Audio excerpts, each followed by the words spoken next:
नामत के जाएंगे पूरे बंदे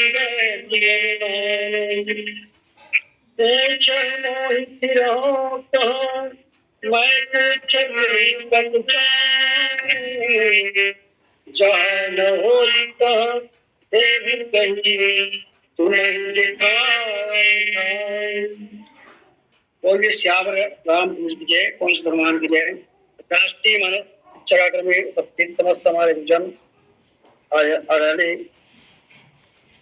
श्रोता समाज, आज हम पुनः हमारे गुरुदेव विष्णुदेव भगवान जी से इस पावन प्रसंग पर हासिल को चले जा रहे हैं। मुझे सर जी, यदि आपको तैयारी हो चुकी हो तो मानस पर आपको सादर सादर समर्पित है। और क्योंकि 5 मिनट लेट प्रारंभ हुआ है, इसलिए आगे 5 मिनट और बढ़ जाएगा, इसका ध्यान रखिएगा। बोलिए श्यावती रामचंद्र जी। बोलिए श्यावर रामचंद्र भगवान की जय। वीर बजरंग बली की जय। आवाज जा सका? आवाज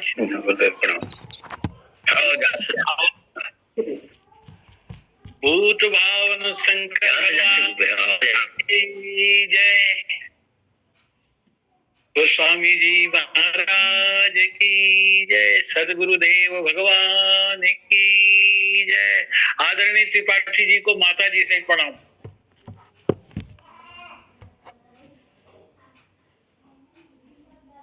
नारायण नमस्कृत्य नरं चैव नरोत्तमं देवीं सरस्वतीं व्यासं ततो जयमुदीरये। बंसी विभूषित करान्नमनीर्दाभात् पीताम्बरा तरुण बिंब फलाधरोष्ठा पूर्णेन्दु सुंदर मुखाद अरविंद नेत्रात् विस्नात परम किमपि तत्त्वमहं न जानामि। प्रत्याशु दुस्तज्य सुरेक्षित राज्य लक्ष्मीं धर्मिष्ठ आर्य वचसा यद्गादरण्यम् मायामृगं दैत्येप्सित मन्वधावत् वन्दे महापुरुष ते चरणारविन्दम्।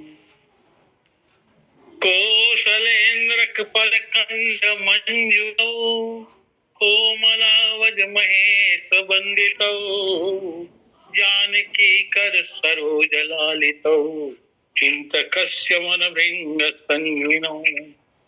जासु बाहुबल गर्वित राम सहित परिवार अनिस दिन मम रक्षा करतु जय श्री पवन कुमार। ये हो हनुइत न कर दो मन मानस मेरा राम का भरो राम का प्रतिष्ठात बसे सिया राम का उठ के हर दो। लेखनी तुलसी की मसी और अक्षर शंकर मानस की पूजी प्रेम की मूरत भाव भरत आशीष सिया कर पंकज के। तुझ प्रेम की मूरत भाव भरत आशीष सिया कर पंकज की। भगवान की जय। इस लिंग से जुड़े हुए समस्त संतों को, विप्रों को, विज्ञों को, व्याख्याकार महापुरुषों को, श्रोता भक्तों को, मातृशक्ति को, और आज मेरे अनुरोध पर विशेष रूप से गुरुजी दिख रहे हैं, बड़े गुरुजी चैतराम गुरुजी, उनसे मैंने अनुरोध किया था पर आशीर्वाद देने के लिए कम से कम थोड़ा सा अपना दिखा दीजिए, तो उन्होंने सादर प्रणाम सादर प्रणाम तो आप सबको सादर प्रणाम करता हूँ। तो हमको लाभ हो गया कि बड़े गुरुजी का दर्शन हो गया। अरे धन्यवाद यार, उदय नारायण शुक्ला जी भी जुड़े। चलो आपको भी सादर प्रणाम सर, बहुत बड़ा आप सबको बड़े गुरु जी का दर्शन हम पूरी हो गया महाराज। चलो बढ़िया बात है। गुरु जी देखो, शुक्ला जी को सादर प्रणाम। शुक्ला महाराज शुक्ला महाराज जी को प्रणाम। जय जय श्री राम। प्रणाम। जय जय श्री राम। चलिए, वाल्मीकि जी भगवान श्री राम को 14 प्रकार के साधना भक्ति के माध्यम से स्थान बताते हैं। पर ऐसा नहीं है कि स्थान बड़ा सरल है, एक भी स्थान सरल नहीं है। वो तो ईश्वर अगर कृपा कर दे, हमें किसी स्थान के लायक समझ जाए, तभी कल्याण होगा। क्योंकि 8वें स्थान में देखो, भगवान वाल्मीकि जी कहते हैं, जननी सम जानहि पर नारी, अधन पराव विषते विष भारी, अजय हर सही पर संपत्ति देखी, अदुखित होहि पर विशेषी, अजी नहीं राम तुम प्राण प्यारे, अतिन के मन शुभ सदन तुम्हारे। महर्षि वाल्मीकि जी भगवान राम से कहते हैं कि जो पर स्त्री को माता के रूप में देखते हैं, दूसरे के धन को विष से भी अधिक विष मानकर उनकी ओर दृष्टि नहीं डालते, तथा जो दूसरे की संपत्ति को देखकर हर्षित होते हैं और दूसरे की विपत्ति को, और आप जिन्हें प्राण से भी बढ़कर प्यारे हैं, आप उनके हृदय में निवास करें। जननी सम जानहि पर नारी, जननी तुम्हें कहा गया है जो जन्म देने वाली है। जन्म देने वाली माता को ही जननी कहा गया। अब यहाँ कहा जा रहा है दूसरे की स्त्री को जननी के समान जानी, बहुत कठिन। अपनी जननी को अधिकांश उतना सम्मान नहीं कर पाते, तो पर स्त्री को जननी के समान जानना बड़ा कठिन है।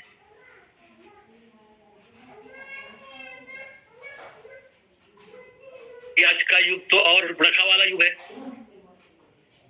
वासनामय युग है, वातावरण भी वासना से भरा हुआ है। टीवी चैनलों में यही तो परोसा जा रहा है, सनातन धर्म की दुहाई सब दे रहे हैं, पर सबसे अधिक खिलवाड़ सनातन धर्म के साथ ही हो रहा है। मैं ये नहीं कहता कि धर्म खतरे में है, पर धर्म की हानि तो हो रही। अब इसके लिए कोई एक जिम्मेदार नहीं, हम सब जिम्मेदार। हम हमारी आने वाली पीढ़ी को क्या दे रहे हैं, इसे देखने वाला कोई नहीं। हम बच्चों को अच्छे संस्कार ही नहीं देंगे,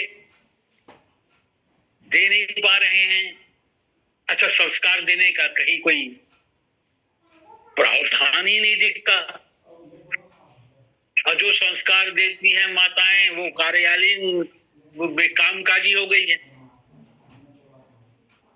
तब उनके बच्चे तो संस्कारवीर होंगे।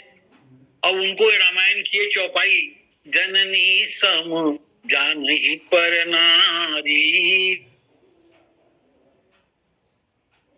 पर हमारा आध्यात्मिक संस्कार जिसका पठन पाठन आवश्यक है, हमारे शास्त्रों ने, हमारे पुराणों ने जो कहा है, जो संकेत किया है, उसके बारे में हमें जानना चाहिए।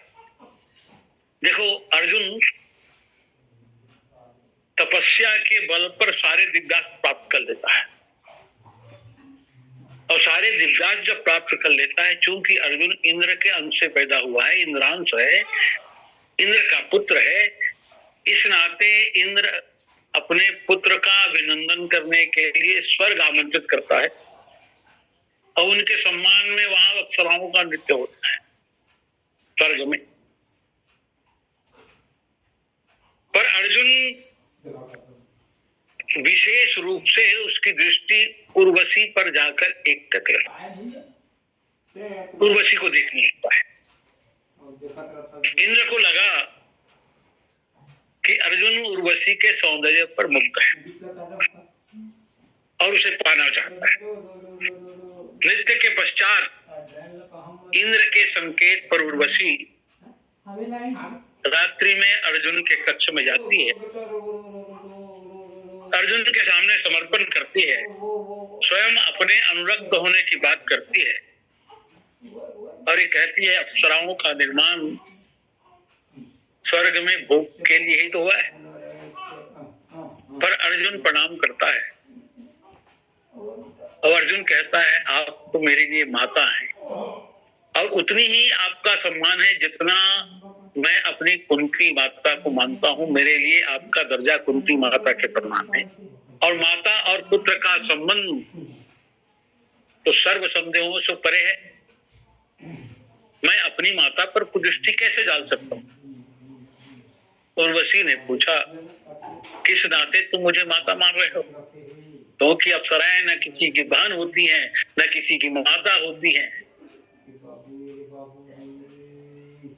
तो क्या अप्सराएं किसी की कोई नाते रिश्तेदार नहीं होती?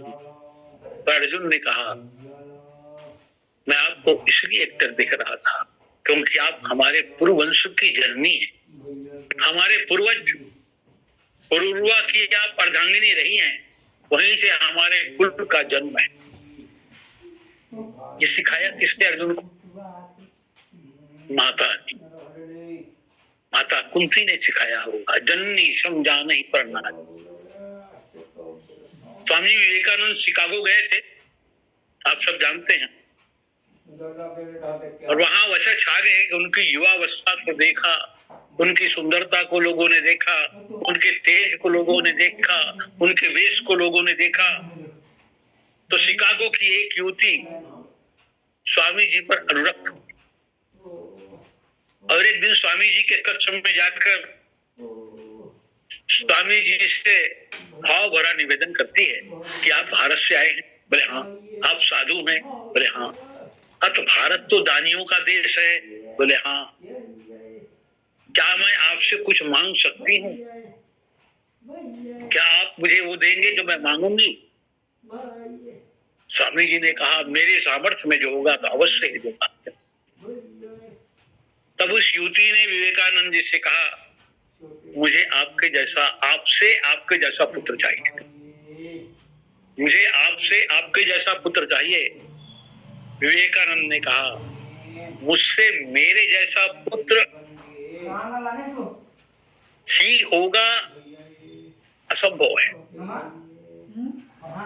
किंतु देवी मैं तुम्हारी मांग को अभी इसी समय पूरा कर देता हूँ कि आप मुझे पुत्र के रूप में स्वीकार कर लीजिए। मैं इसी क्षण आपका पुत्र बनने को तैयार।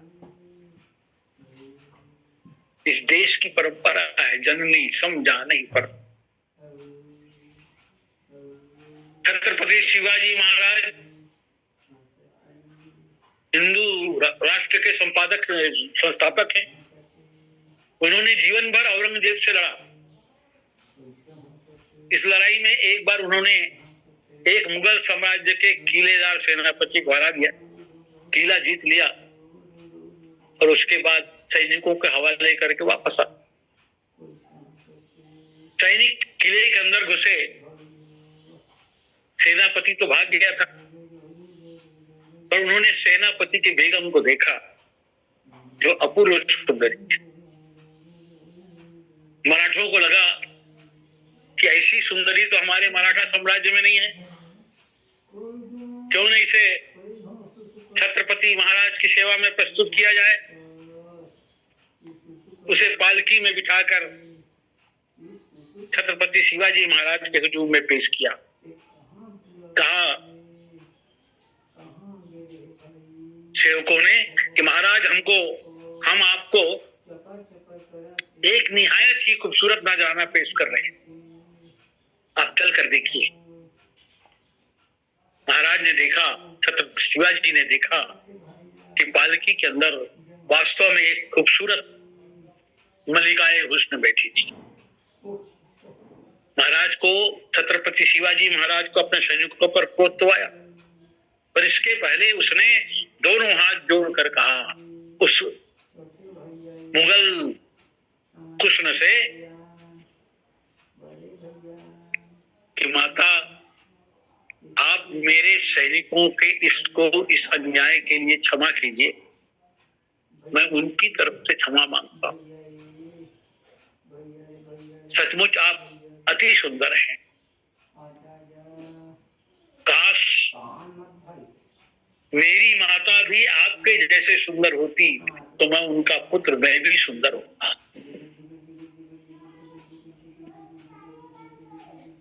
सेनापति की बेगम जो डरी हुई थी, महाराज शिवाजी के इस व्यवहार को देखकर चकित रह गई और बोली, मराठा साम्राज्य का राजा इतना सच्चरित्र और आदर्श पुरुष है, इसकी कल्पना मैंने नहीं किया था।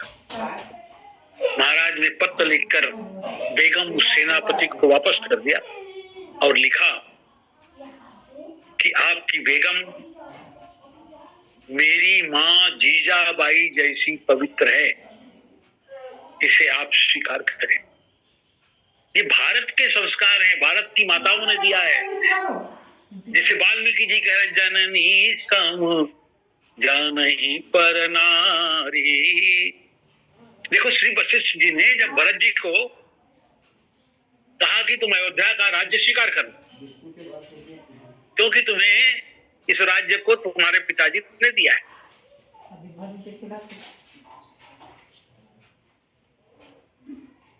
पुत्र क्या दिया? जननी। जननी का अर्थ क्या दिया वहां?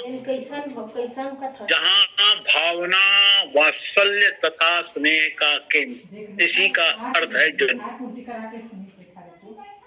जहां भावना, वात्सल्य और स्नेह का केंद्र एक साथ हो, वही जननी। पत्नी की परिभाषा की यही दिया गया, जहां एक पति हो और एक पत्नी हो, वही धर्म है, धर्म का रूप है, वही धर्मानुकूल है। पर पुत्र अनेक हो सकते हैं। भरत जी ने कहा, आप लोग मुझे राजा बनाना चाहते हैं, परिणाम की भी कल्पना कर लो, आगे क्या होगा इसकी कल्पना कोई नहीं कर रहे हैं आप लोग। तो अयोध्या के लोगों ने कहा, महाराज कौन सी कल्पना, आगे क्या होगा, क्या कल्पना करें? तो भरत जी ने कहा, मोहि राज हठ देहु जब ही, और रसातल जाई तब ही। यह पृथ्वी रसातल को चली जाएगी। भरत जी के कहने के पीछे सूक्ष्म संकेत क्या है? यद्यपि धर्म की आड़ लेकर वो कह सकते थे, जब पिताजी ने मुझे राज्य दिया है तो फिर मेरी वस्तु है, मेरी वस्तु मुझे क्यों दी जा रही है, मैं जिसका स्वामी हूं। पर भरत जी बड़ा सूक्ष्म संकेत करते हैं, कोई पर स्त्री पर अधिकार करना चाहे तो उसे क्या कहा जाएगा? उसे तो दंड मिलना ही चाहिए। जो दूसरे की स्त्री पर अधिकार, जबरदस्ती अपना अधिकार जमाना चाहे। पर किसी ने कहा, महाराज ये राज्य स्वीकार करने के मकसद के पीछे पर स्त्री का प्रश्न कहा।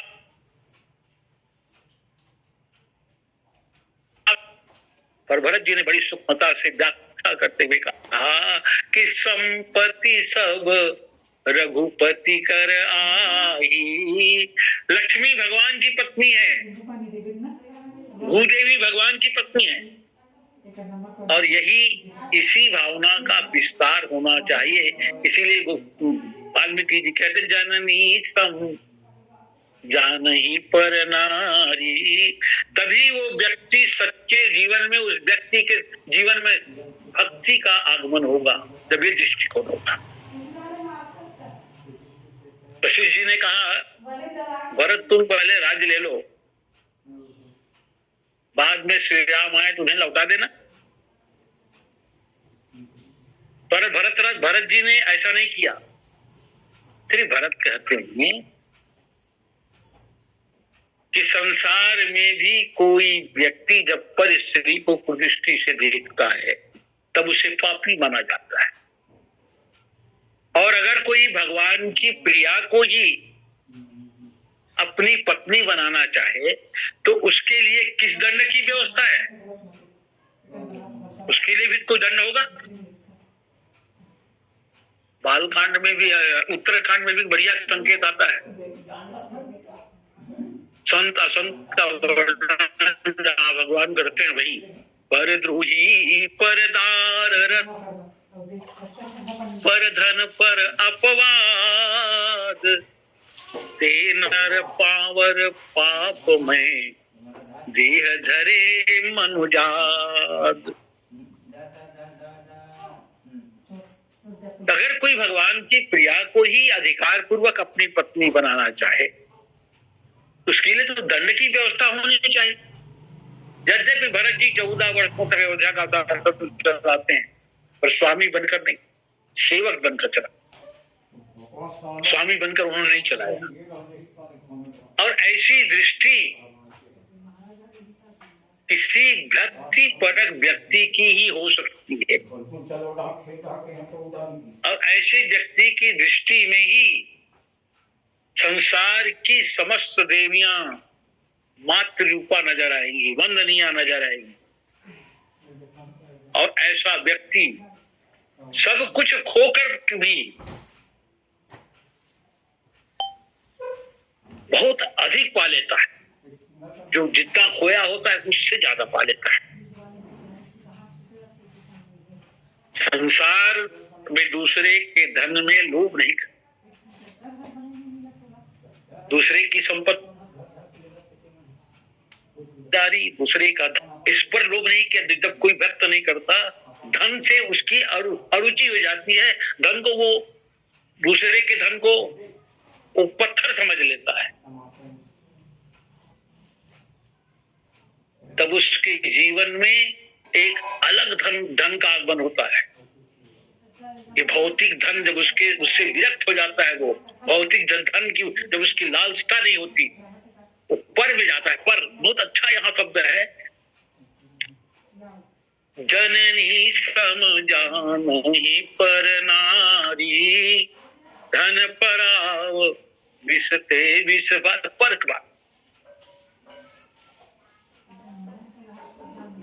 दूसरे की स्त्री पर दूसरे का धन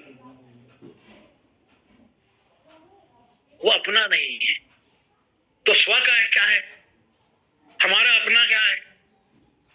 जब सब दूसरे का है, पर अपना क्या है?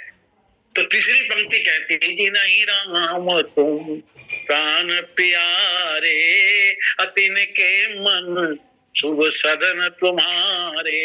बस हमारे तो श्री राम। तो उसको परम धन, तुच्छ धन को जब वो त्यागता है तो परम धन श्री राम मिलता है। और तभी मीराबाई जी कहती हैं, पायो जी मैंने राम तन धन पायो, पायो जी मैंने।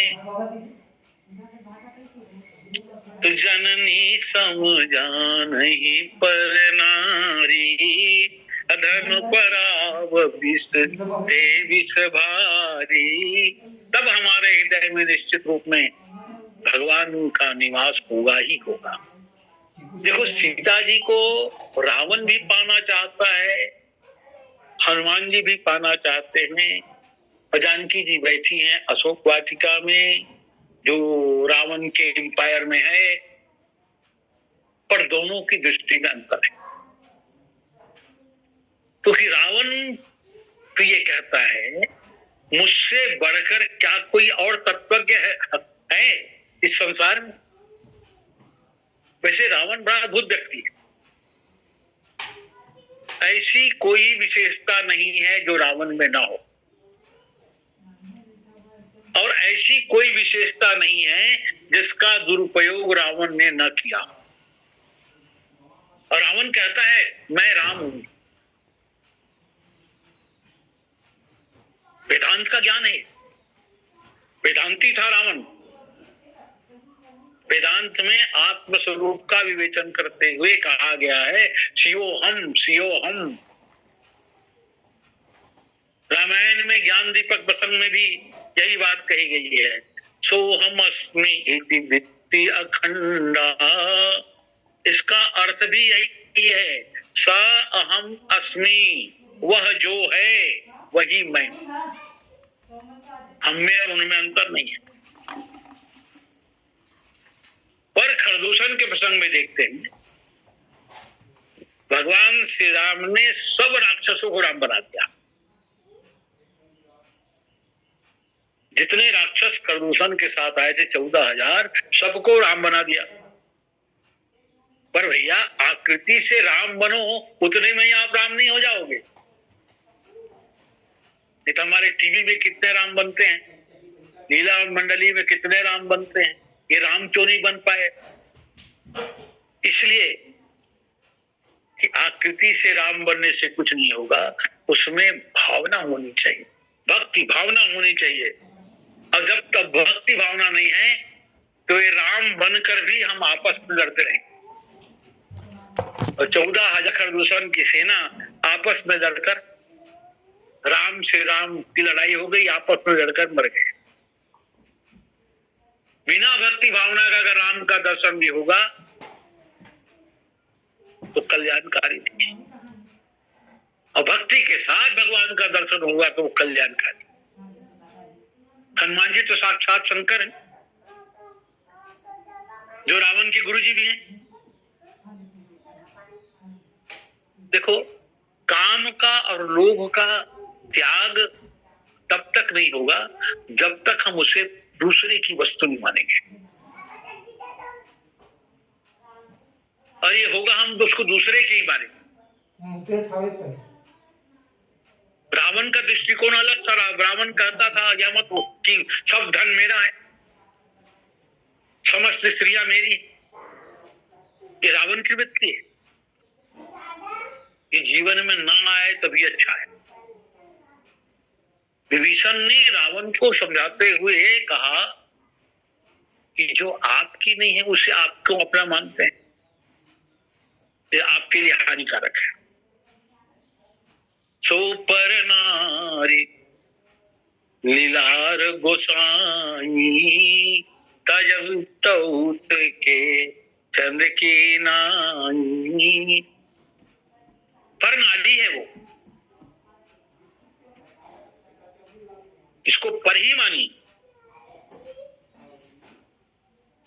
और विचित्र सा शब्द दिया, सीता सीत विशासम आई। और एक शब्द प्रयोग किया मंदोदरी ने, काल राती निश्चर कुल केरी।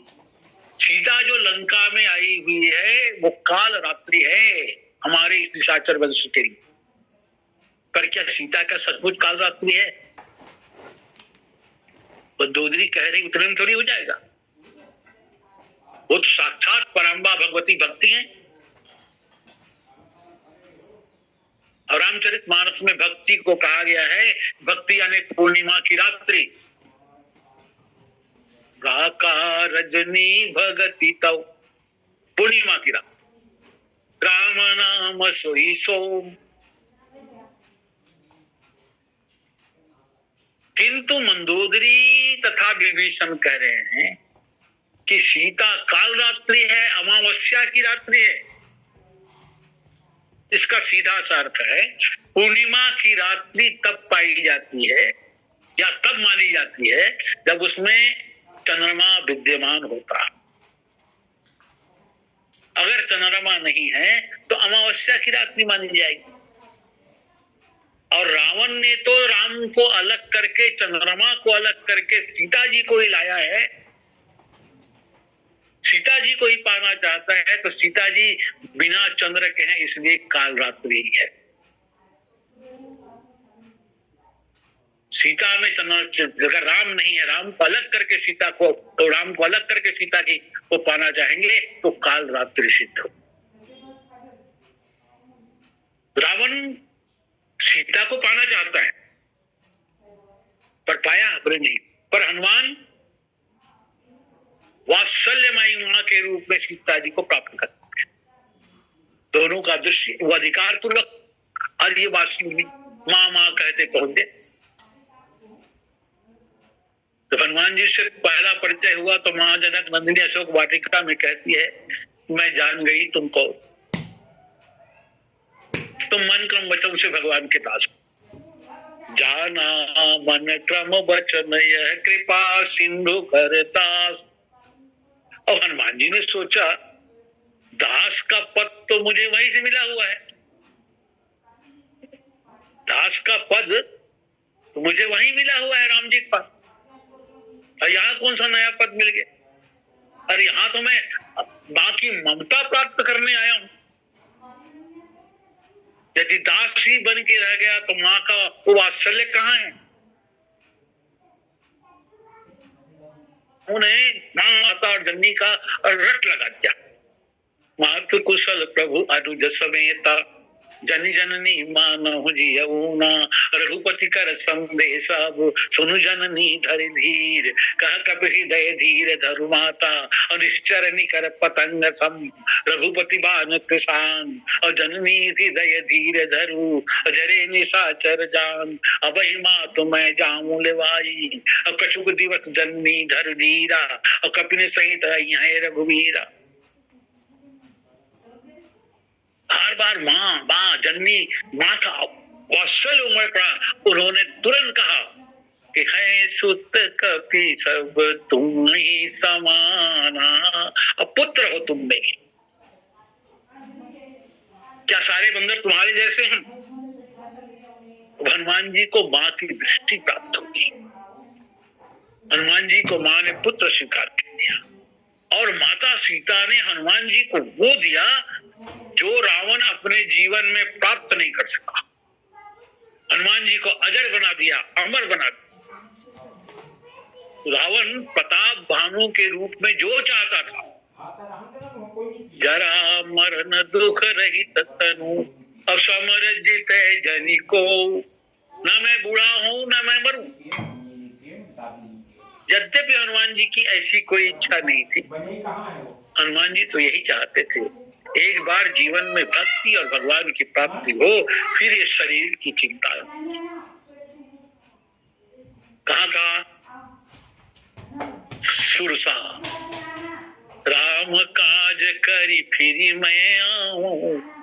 सीता के सुधि प्रभु ही सुनाऊं। तब तब बदन बैठी हूँ आई, और सत्य कहूँ मोहि जान दे माई। जननी समझा नहीं पर ना। सुरसा में भी उन्हें जननी नजर, जैसे हनुमान जी। राम जी का काम कराऊं, सीता जी का संदेश प्रभु को दे दूं, फिर तुम्हारे मुख में मैं स्वयं घुस जाऊंगा, फिर मुझे खा लेना। हनुमान जी महाराज जननी समझा नहीं पर नारी के मूर्त। धन पराव विष ते विष भारी। इसका उदाहरण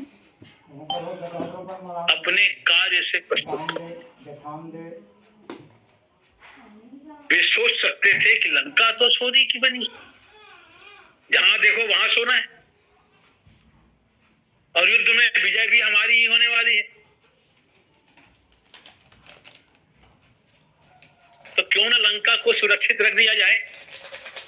युद्ध के बाद जब विजय होगी तो हम आपस में सारे बंदर बांट लेंगे, रावण का माल लूट के ले जाएंगे। ऐसा होता है, युद्ध में जो विजयी पक्ष होता है वो लूट पाट करता है, पर हनुमान जी ने ऐसा नहीं किया।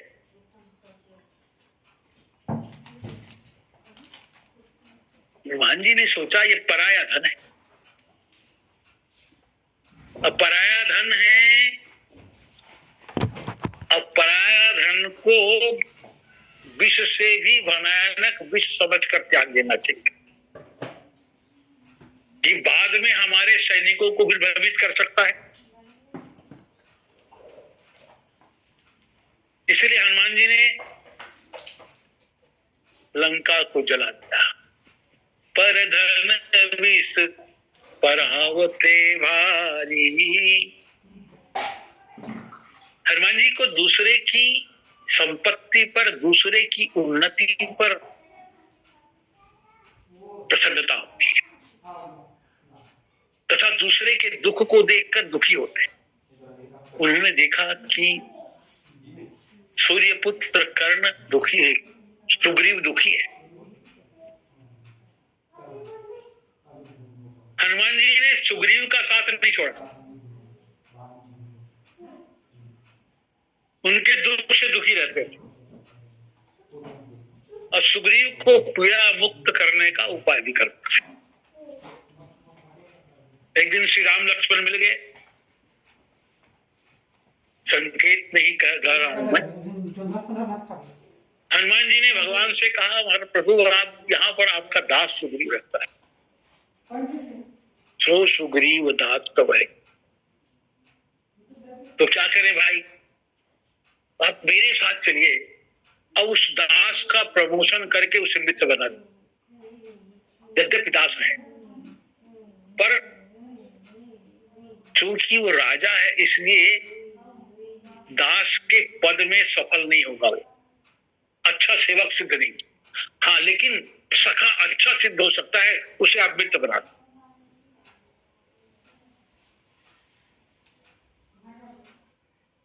भगवान ने सखा तो बनाया, सखा धर्म का निर्वाह भी किया और सखा धर्म का निर्वाह सुनु सुग्रीव मैं मारी हूं बाली कही बानु और ब्रह्म रुद्र शरणागत गए न उबरही प्राण। सुखी हो ही पर संपत्ति देखी राजा बन गया सुग्रीव। सबसे ज्यादा प्रसन्न को बोले हनुमान। हनुमान जी क्या बने? बोले हनुमान जी कुछ नहीं बने, सेवक के चले।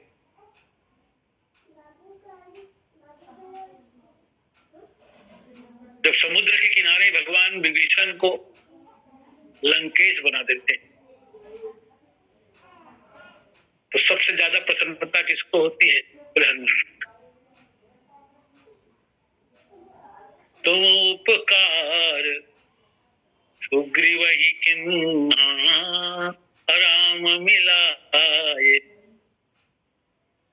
राम से भी मिलाया, राज्य से भी मिलाया।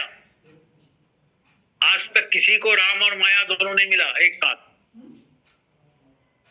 और हनुमान जी की कृपा से सुग्रीव को राम भी मिले, माया भी।